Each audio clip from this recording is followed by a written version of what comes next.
होलिया में फाड़ दिहले, होलिया में फाड़ दिहले देवर हमर चोली ले आवे खाती राजा जी है केकरा से बोली ले आवे खाती राजा जी है केकरा से बोली ले आवे खाती राजा जी।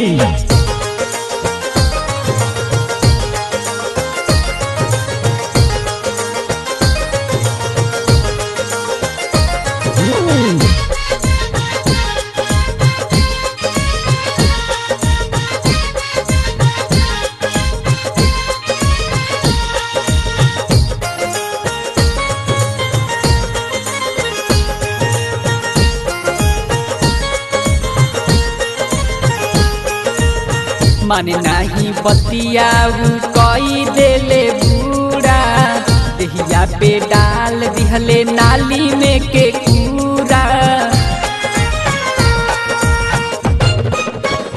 ए राजा माने नाही बतियाऊ कई देले बूढ़ा देहिया पे डाल दिहले नाली में के कूड़ा। कके बर जोरी हमसे, कके बर जोरी हमसे खेलत बड़े होली ले आवे खाती राजा जी है केकरा से बोली ले आवे खाती राजा जी है केकरा से बोली ले आवे खाती राजा जी।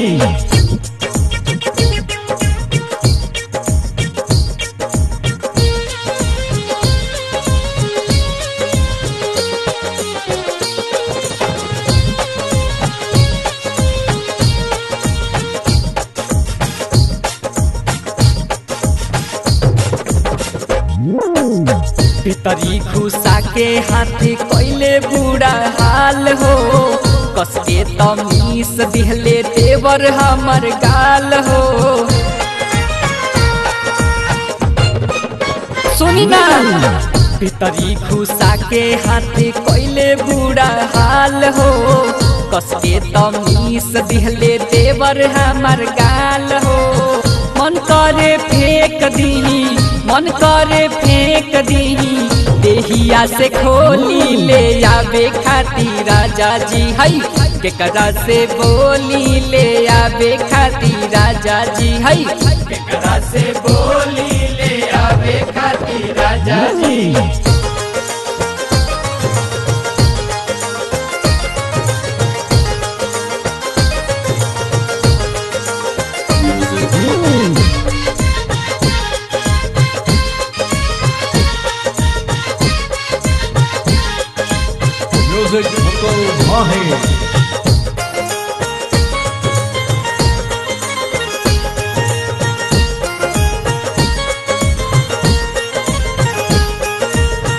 घर में बुला के हमार रंग देले चोली मोनू माही देवरा कैले बर जोरी।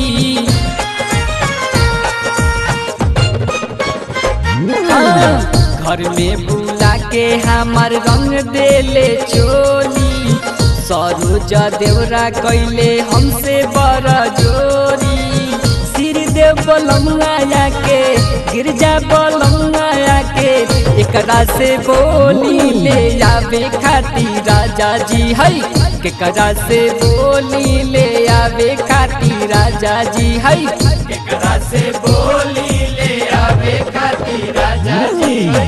होलिया में फाड़ दिहले, होलिया में फाड़ दिहले देवर हमर चोली ले आवे खाती राजा जी है केकरा से बोली ले आवे खाती राजा जी है केकरा से बोली ले आवे खाती राजा जी केकरा से बोली ले आवे खाती राजा जी। म्यूजिक मुका माही।